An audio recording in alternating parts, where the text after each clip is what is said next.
But అక్కడ చూస్తే బేగంపేట కానీ, మోండా మార్కెట్ కానీ, నార్త్ జోన్ కానీ, గోపాల్పురం కానీ ఇవన్నీ కూడా మల్కాజిగిరి పోలీస్ కమిషనరేట్లో కలిపిండు. ఆల్రెడీ అక్కడ ఫంక్షనింగ్ జరుగుతుంది. ఇది మా అస్తిత్వం, మా ఆత్మగౌరవం అనేది 220 సంవత్సరాల చరిత్ర. మా తల్లిదండ్రుల పేరే మారుస్తామనే విధంగా ప్రవర్తిస్తే ప్రజాస్వామ్యంలో నిరసన చెప్పేటువంటి హక్కు అందరికీ ఉంటుంది. మీరు రాత్రి 10:40 మీరు రిజెక్షన్ అని చెప్పి మేము అప్లై చేసింది 5 రోజుల కింద.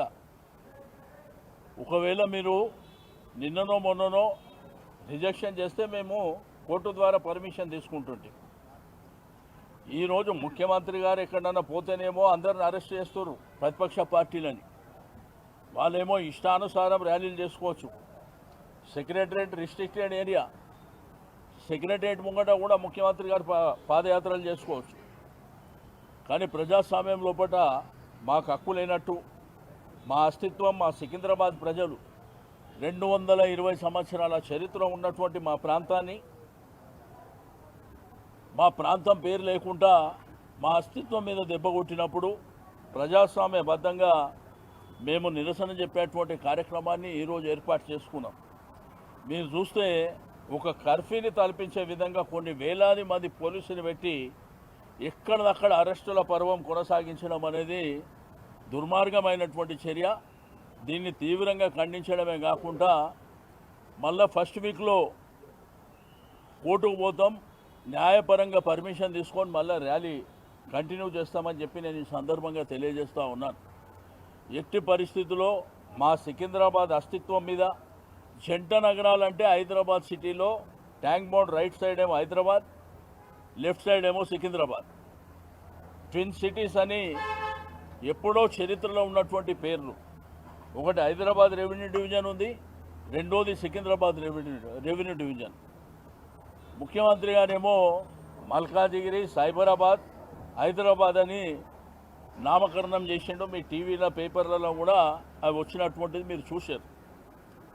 మేమేందంటే మా అస్తిత్వం, మాకు ఆ భూమితోని మట్టితో ఉన్నటువంటి సంబంధాలు.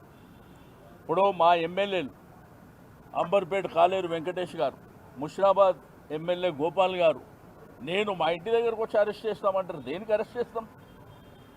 దేనికి అరెస్ట్ చేస్తారు? మీరు ఓకే అని చెప్పిన తర్వాత నిన్న మీ పోలీస్ యంత్రాంగం అంతా, ఏసీపీలు, సీఏలు అందరూ మొదలుకొని అందరూ కూడా రోడ్ ఇన్స్పెక్షన్ చేశారు. మాది శాంతియుతమైనటువంటి ర్యాలీ, పొలిటికల్ పార్టీ కండువాలు పెట్టుకునే ర్యాలీ కూడా కాదు.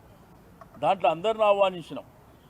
మీకు విద్యారంగ సంస్థలు కానీ, వ్యాపార రంగ సంస్థలు కానీ, అడ్వకేట్లు కానీ, డాక్టర్లు కానీ, విద్యార్థులు కానీ, మహిళలు కానీ, అన్ని సంఘాలు, నీకు కిసంగంజ్ మోండా మార్కెట్ కానీ, బోయిన్పల్లి మార్కెట్ కానీ, బట్టల బజార్ కానీ, అందరినీ కూడా మరి ఇన్వైట్ చేసినాం.